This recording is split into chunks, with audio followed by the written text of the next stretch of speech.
Hey, know why we call this panel? No, know why we use the song in real life? Because this is about metaverse. We did NFTs and average Joes. It is now meta and average Joes. And maybe that'll be real life quite soon. I'm going to take my seat in one moment, but I got something to give away. Is there a Daily Brother up here? Is there an altcoin Daily Brother somewhere? Can they come on the stage? Austin. I want you to tell people who you are. Hey, what's up, everybody? Aaron Arnold, half the crew of Altcoin Daily, one of the largest YouTube channels for cryptocurrency. Great to be here. Yeah. Woo. Great last panel, guys, and great current panel. Hey, so in case you're wondering what these belts are, we just kind of threw them out there, didn't explain them. They're the influencer awards. It's like the Emmys or Grammys, but for crypto influencers. You know, the vote's very real, so these mean as much as they mean to you, as much as you love your audience and how much they mean to you. But we treat them kind of like, a fun little thing, because they are, obviously. And, hey, what do you think you won? What do you think this is? We were up for Best News Source, Influencer of the Year, interviews, so maybe one of those. Hey, you won Best News for 3 years in a row. Woo, you got, yeah. Let's go. You got the 22 plate, the 21 plate, and the 20 plate. Thank you very much. Give me some commentary, Steve. Congratulations. Watch Adam as he passes the belt on to Aaron Arnold of Altcoin Daily. Is he going to wear the belt on each shoulder? Or, oh God, what's happening now? Double belt. He's covered his crotch, ladies and gentlemen. Look away if it offends down. you. Also, Oh, yeah, on the it main is stage upside right down. now, Adam, would it's be here upside down. otherwise. I just wanted an excuse to hold on. I didn't want an excuse to hold on to him longer. That's all. He's a very good-looking man because he's actually a SAG actor. Tell him about some of your upcoming projects so they can catch you out. Various projects in various areas of development. I don't really want to go into that here, but a version of Shark Tank in crypto, kind of trying to merge the two worlds, and also this show called Cryptos is maybe the most pertinent things right here. Hey, I just wanted to say something, man. You were the second channel to pass 1 million. The person who got there first, I think you just recently passed. I know this is a dumb little award show, but if anything, it highlights your community. They come out in droves to vote for you. And I just got to say, I appreciate you started your channel in a bear market. You started in January of 2019, which is 2018, which is insane. Right at the bear market happened. At that time, you had people who just lost a lot of money, and they were searching for answers, and they needed someone to tell them that they were all in there together. And they found Altcoin Daily. It was growing at that time. And you probably helped change a lot of lives. And for that, I want to say thank you, brother. Dude, thank you, Adam, and thank everybody in the community, everybody who cast the vote from the Altcoin Daily audience. Like I said, Austin's on the main stage right now, interviewing somebody, otherwise he'd be here. And we're just trying to keep getting bigger and better. Even in this bear market now, we started in a bear market, still getting average 100,000 at least videos or views per video. So, not resting on our laurels at all. We live and die by every new video, every single day. So just trying to get bigger and better and keep providing value to the community. Big round of applause for Altcoin Daily. Woo! Thanks, everybody. Thank you, Adam. Adam, you're the man. The hostess with the mostest. Hey, I got a seat, actually. That's cool. Pass this down to Dana. And big fan of Cassius right here, too. Right on, bro. Yeah. You going to come back for his performance? I got to go see Austin on the main stage. We'll see you tomorrow. Who wants the mic? Hey, I got a seat this time. So this is Meta and Average Joes. We set it up last talk. What do normal human beings, not people stuck in this crypto bubble that knows all the lingo, think about the metaverse? I personally think it's easier for them to understand. One, because Ready Player One was a thing. Awesome movie. And also, there's a lot of people that can relate to being disappointed with their current lives and wishing they could live another one. So my first question, I want to start all the way with Dana, and we'll move down the line. Do you think metaverse is on par with real life? On par? You started at the wrong side. I wanted you to a cappella your song, but you missed the cue. The joke is over. Go ahead, Dana. You start. Well, if we're saying on par, I just saw an article today about, you guys may have seen this, about a guy who made the Oculus kill you if you're wearing it, if you actually die in the game. So to answer your question, If we go down to that dystopian place, it's going to be very scary. But Web3 is really just about breaking down the walls of big tech and giving that value back to the individual. And so we're going to be seeing this happening in the metaverse and in real life. In real life. Yeah, in real life through the same tech that's used in metaverses. Absolutely. I'm big into metaverse too, on land in Dcentral, Somnium Space. I got a buddy who's actually coming here. He has a freestyle show every Monday from inside of Somnium Space. And I think that a lot of people are going to gravitate to it more in the future because of just in general, there's a lot of events people can't attend. And I already know there's been like some big pop stars who have broadcasts from in the metaverse and movie theaters similar to this stadium right here that people who couldn't go see their show could now see it all over the world. So instead of selling out one arena for 100,000, you could sell out millions of people on a show in the metaverse. So there's definitely real life utility coming in the metaverse in a big way. Hey, Cassius, that was awesome. And, I know Jay Shanes has something to say, but we actually said we would go down the line. So theoretically, RC here was next. So can we all boo Cassius for a second? Boo! All right, RC, go ahead. Yeah, it's an interesting discussion. Quantum physics has shown there may be 11 different dimensions. So we live in one, right? We're able to live in reality, but there are alternate realities, right? So it's interesting, the metaverse space in general. I think discipline is important. Be disciplined with how much time you spend there and make sure it's beneficial to you. So the space is really interesting, in my opinion. And I think people will adopt. Hey, RC, space. stand up for a second. This man benches 405 pounds. He's an ex-NFL player. What teams you play for? Miami and Pittsburgh. He played for Miami. We're in Miami. Give him a hand. Woo. And you know what? He also has a project called Moonwalkers. He's been working very hard at that for a few years now to get that off the ground. So I got him a belt with his Moonwalker logo on it for Emil Connor. Isn't that kind? I appreciate it. And also, he's going to be on a panel later with NFL great Warren Sapp, his buddy. I got him a belt too. Oh, yeah, that's beautiful. Thank you, bro. Thank you. Hey, everyone, I want to introduce Paul before he goes. So everyone up here is real goofy, real kind of crypto degen. Paul is super professional, but he talks about the most goofy, unprofessional thing in the world, which is the metaverse. It's insane that someone as professional and as technical and as smart and intelligent as Paul is every day talking about the metaverse because he believes in it.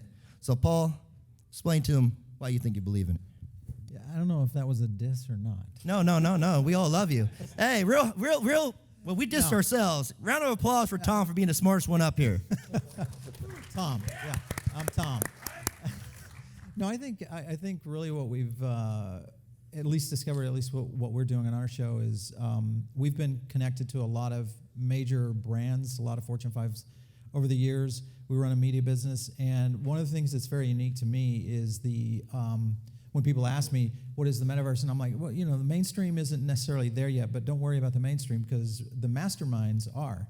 And what I mean by that is the companies that are starting to really develop in this space absolutely get what's happening. So if you look at Nike, Disney, Starbucks, et cetera, the wave has just become a thing. And I think what you guys are seeing out there right now, this is such an early stage, but when you get a chance to talk to a lot of these executives that talk about this and where their next play is, they're all talking Web3. So it's as if 2005 had started again with the internet. So it's really a pretty amazing thing. Paul, See it happen. I thank you for coming up here. I know these award shows are probably beneath you, but do you know that you actually beat out the two people next to you for Best Metaverse Channel this year? Wait a minute. We have a Metaverse channel? Oh, yes, you do. You're the best channel that talks about GameFi and Metaverse. Paul Barron, custom belt. Round of applause. Yeah. Awesome. Thank you. Jay Thank Chains, you. hack. I'm sorry, brother. I'm sorry. This man, he's your Joker to your Batman, or vice versa. But you two can go ahead and talk about your love in the metaverse. You were close. Both of you were very close. I think, thank you, Adam. And Paul, congratulations on that, Steve. Like, listen, I think in this industry, there's maybe a lot of misconception of like, we're all like really good friends. We all know each other. Like, I would not consider anyone up here to be a competitor in any way, shape, or form, right? We're all here building and trying to make this space the best that it can in all different ways, right? Now, back to the metaverse, like, I don't actually even know what the question is. But as far as the metaverse goes and like where I think it's heading and what it's going to take is like, yeah, like, on the last panel, they were talking about gaming. Right now, a lot of the metaverses, and Steve and I were talking about this earlier today, there's a lot of metaverses right now where basically they've paid $20,000, $30,000 for a trailer with no anticipation or intention of ever putting a product out just to get your money. So if you're investing in these things as speculative plays, make sure you do some fucking research, because there's a lot of projects out there that are never going to ROI on you. So just, figure it out on your own, DYOR. Yeah, do your own research. I don't know what the question was either, so I'll just piggyback off of you. And I do think that Paul was right in what brands are doing, what Mr. Zuck is doing. A lot of these people are doing. Those are the There's no questions. There's never a question. the giga brains are building in the space. So effectively, if you just follow what they're doing and using the tooling that they're creating, you can be part of the mega wave that is the metaverse. I was actually surprised that NFTs front run the metaverse. I don't know if you had that too, but I was really surprised. I mean, yeah, they kind of all go hand in hand, but the metaverse is more important than NFTs, I'll tell you that. Totally. And actually, the pandemic with Zoom, I think, supercharged the metaverse in a way, because people were realizing, like, if I'm wearing a black shirt on Zoom, what's the difference than a wearable on my avatar? Like, they both represent me. And it's such a push in the metaverse direction. So I think Zoom actually that is underrated. a fantastic point of what the pandemic did for kind of awareness and what the metaverse can actually do and how we can survive in an ecosystem like that as people, as businesses, education, all sorts of things, medical fields. I mean, you're seeing doctors do surgeries in the metaverse, for Christ's sake. That's you're amazing. very powerfully nodding your head like you have something to say to J-Chains. Let's go. No, I think you guys are hitting it. Just proceed. Well, I'll piggyback on Jay Chain's last point. I think that there is a fundamental issue with a lot of scammers still in the space launching the buzzword of metaverse. They're doing trailers, big blockbuster trailers, and they'll vacuum up a lot of capital and try and get started. But with the company I started, Sandstorm, we're partnered with 5 virtual worlds, and I'm seeing a lot of trends kind of coming at us with about 25 different worlds lined up to work with us, and some of them are legit, some of them aren't. So do your own research. Be careful out there. I think just like with any new niche, there's a lot of cool stuff that comes out at first, and most of it's just a cash grab, but it's going to go to zero by the time the next wave comes in. But then you're going to see a lot of really cool stuff. And what I think the next real wave of the metaverse is a lot of B2C applications. I think the next technology upgrade to websites are going to be these mini metaverses where you can have a walkthrough virtual experience. And I think the biggest thing that's going to be disrupted in an amazing way is customer service. Instead of having to hold on a phone and listen to the worst music ever through the worst speaker ever, you can actually see where you are in a line of avatars. And you can have a YouTube window pop up next to it and says, go ahead and listen to your favorite videos or music, and we'll dim it when you're next in line. And then you can actually get help. Or you can actually see where your support mail is in a virtual queue as it's traveling through, and you don't have to wonder, am I going to get an email back in an hour or 2 weeks? And these are things that the metaverse can enable. So if you're looking for investing in things, find something that's actually solving a problem, because there's plenty of virtual worlds out there and virtual land that has no demand. We've seen this from all the way back in 2018 when it was really too early, and only a couple things have hung on that long. So I think there's going to be some huge winners. Just to name a couple, Dcentral and Sandbox have 2 of the first mover advantage, and it's really hard to get users to leave anywhere that they already are, but it's easy to get better tech there. Hey, Pizza Mind. Yeah, his name is Pizza Mind. Like pizza and your mind on your money. That's pizza right. Mind. He has pizza on his mind. Always. Always. Pizza Hey, is life. That thing right. around his neck is a Best Daily Show. He's won it 4 years in a row. He's actually the only person to ever fill up all the side plates. Those side plates, they have numbers on them. They say 18, 19, 20, 21, 22. BitBoy beat him last year, but now he's come back to reclaim the title. He filled up all the side plates. It's Crypto 101 podcast, people. Joe Rogan's number 1. Crypto 101 is number 15. That's how good they are. Cassius, you interrupted everyone, so I'm going to ignore you and give you your belt maybe later. I just want to say one thing. The real metaverse is going to be decentralized, not Mark Zuckerberg's metaverse. Yes, that's right. What's your opinion on Mark Zuckerberg's metaverse, Paul? Yeah, okay. Well, I think I really think we're just going to see a massive onslaught of major metaverses starting to evolve. Mainly, this will be evolved mostly by the fashion brands, luxury brands. They're really kind of entering the early space. But Facebook is interesting because of the fact that they've got a very big bank book. So I think in the end, they're probably going to do a lot of acquisition to make their way through. What they have right now, definitely not going to be there. But if they suck up a lot of the air in the room, it's a different story. Jay Chains, you got something to say? I say we let Zuckerberg spend as much of his money as he wants trying to build it. There you go. And then, when he gets something that maybe we like, the crypto people, the Web3 people, the blockchain people can take that and make it something that we actually want to use. Like, he may win the business-to-business metaverse. Let him have that, but let him spend billions and billions and billions of dollars to figure it out, and then someone can just bolt on something that's a little more user-friendly for us, and then boom, we got a metaverse. Hey, interesting enough, I found a heckler in the crowd that disagrees with Cassius. She's going to say it right now. Say it. That's my homegirl. Say it. Oh, we just don't think that the metaverse is going to be decentralized because data is very rich. And of course, people who like decentralization, like there's a whole thing around MetaMask right now, how they collect information. And this is why it's very important to run your own node. But I'll give this back to Adam. Yeah. So data, that's really interesting. Data is nothing unless it has a reference point. Yep. And now, like I just saw yesterday, if you go to chasebank.com, Chase is using a token for verification. And crypto is identity. And that's part of the work that I'm working on now. Second to Paul's show, very happy to be a co-host there. But if you look at where you're able to create a privacy layer like what Jack Dorsey was trying to do, then that's where we have mass adoption, and we're also be able to accurately give back a pass back of value through people, through transactions. And that's where the real royalties are. If you rely on, say, artists to set their royalty, I was an econ major, we can't really set our own royalty. We start to set the bar lower and lower. And so, the tech, I agree with Jay Chains as well. The tech is going to allow us to see what's working and how to just jumpstart.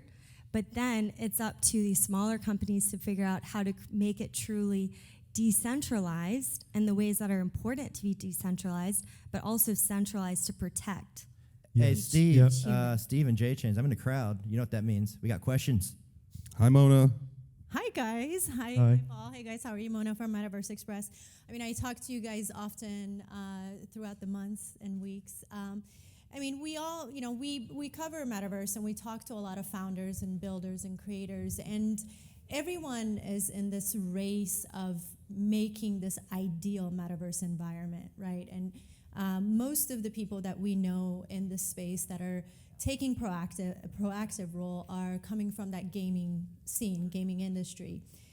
Not a financial advice, but in 2022, what were some of the projects that you spoke to the founders, are working with, who you believe are creating that ideal metaverse environment where they actually help make people want to spend time on that platform? Whether the ideal environment they're creating is customizable, whether the in-game assets are tradable, whatever it is that stood out to you, can you name some platforms that you believe are creating that ideal environment? Yeah, happily. So I think Immersed is one of the most underrated projects right now. It is a metaverse for work. So your team can sit together at a table and work, and they're trying to kind of go head to head with Slack in terms of tooling. I think space metaverse is a beautiful example of effectively like a virtual Shopify, where you go into a virtual experience and you can buy items like wearables and things like that in the metaverse. TCG World is doing a great job. We talked to them earlier. They're doing a great job with gaming. Sandbox around events. I'd say Decentraland around events. Spatial is here. Shout out to Spatial. They are doing a lot of event-based concepts. But what you mentioned earlier about talking to builders, I think that tooling is a make or break for the space. However easy it is to construct an asset and deploy it into any virtual world is whether they sink or swim. If you spend years like Sandbox building easy to use Vox Edit that you can release a wearable in, you're going to be a front runner like they are. Decentraland, not so much. It's a little clunky. It's easy to import different GLB files and things like that, but it's super kind of up to the user.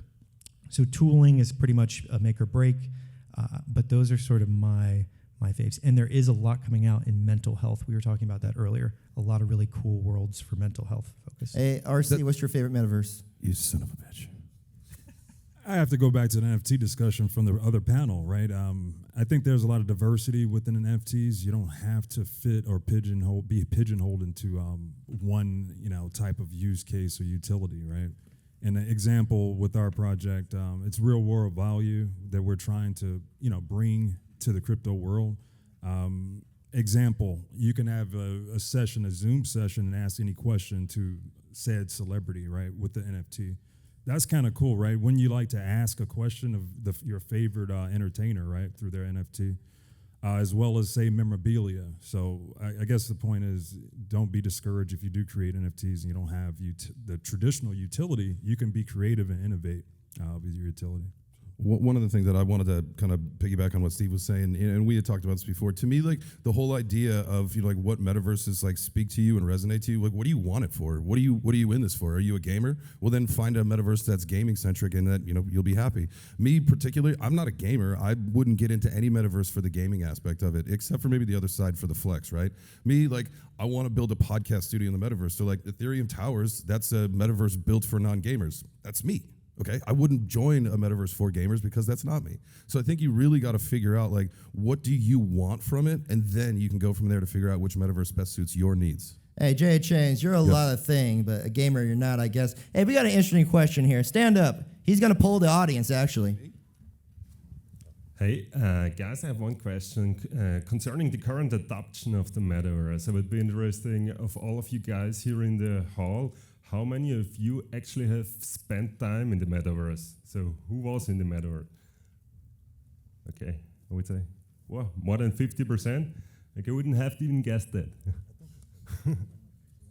Because at the last conferences I attended, it wasn't that huge of a deal that people already used it. They only invested in it. So you shouldn't do that. I just to respond to that, I think the term metaverse is a spectrum in terms of what you would consider it. Of course, you have on-chain, decentralized, kind of DAO-run worlds like Decentraland that I would count as on the far end of the spectrum. And then on the other end, you have like Fortnite. That's literally a centralized virtual world that I would classify as a metaverse as well. So anybody in the room that's participated in something like that, it classifies. Hey, peace of mind. Say your thought. Keep it short.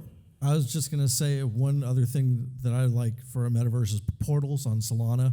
With a one-click template, you can change your room from a chill space to a nightclub to a shopping center, and it's completely personalized. You can put your NFT art gallery there. I think what they're doing is pretty cool.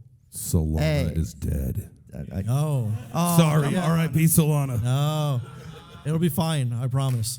I just came back from Solana Breakpoint. There's a lot more gas in the tank than just what FTX was providing. Don't sleep on it. We got Bitboy on a panel tomorrow. He's out stocking in Sam Bankman-Fried in Bahamas. He's going to hear all about that. Come here tomorrow at 12 and hear Bitboy talk about his being the predator to Sam Bankman-Fried in Bahamas. Anyhow, hey, Dana, what's your favorite metaverse? And also tell the audience where they can find you. You can find me on the Dana Howell on Twitter. You can find me on Paul's channel. I am also working on baseball NFTs. Our metaverse is currently on. It's currently between the player and the buyer of the NFT to golf with the baseball player, whatever it is. I jump on all the metaverses, but I don't spend a lot of time on there because I'm worried about someone imitating. She makes them. She makes them. That's why. I don't know. I don't make any Come on. That's what you should be doing, and make one of all of us on there so we can hang out. I might. Hey, Moon Daddy, RC. How much time do you think people are going to spend in the metaverse?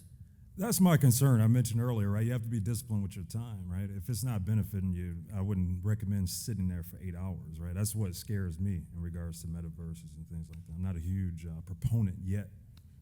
There has to be some value there. Yeah, yet. I say yet. But there's a lot of advertising opportunity. A lot of advertising. Hey, Paul, you decided about October of last year to kind of dedicate your life to letting people know the interesting things in the metaverse and let them know the future are coming. Why the hell did you do that? Yeah, that's a good question. No, well, often I've been kind of blamed as getting into projects and industries very early. So I spot a lot of these kind of things, at least in the sense of where kind of not only the movement of mass adoption is going, but really where the thinkers are going and where education's going, big business. So if you just follow the whales, just like you do in crypto investing, typically it's going to lead you to some pretty interesting places. All right, we got to get off the stage. Cash has got to perform, so you got 20 seconds. Favorite metaverse, and say something controversial. And you're up next, by the way. Yes, I know. My favorite metaverse is the other side so that I can flex on people with my coda. And then what did you want? That you already did. I said say something controversial. Oh, I started a new channel, a YouTube channel, jchains.live. Follow me, please. Hey, Steve, same question. 20 seconds. My favorite one right now for events is going to be Sandbox. As the person who launched the first social hub in Sandbox, I got to say that. It's my He launched the first one in Sandbox. Round of applause for Sandstorm. Woo! Let's go. And same question as you. What's your favorite metaverse? And say something to leave the crowd a lasting impression. Don't sleep on Wilder World or the Zero Social Network. Hey, Cassius, hang tight. Hey, everyone pose for a quick picture. Play us off with the music in the first video, guys. Thanks, everybody.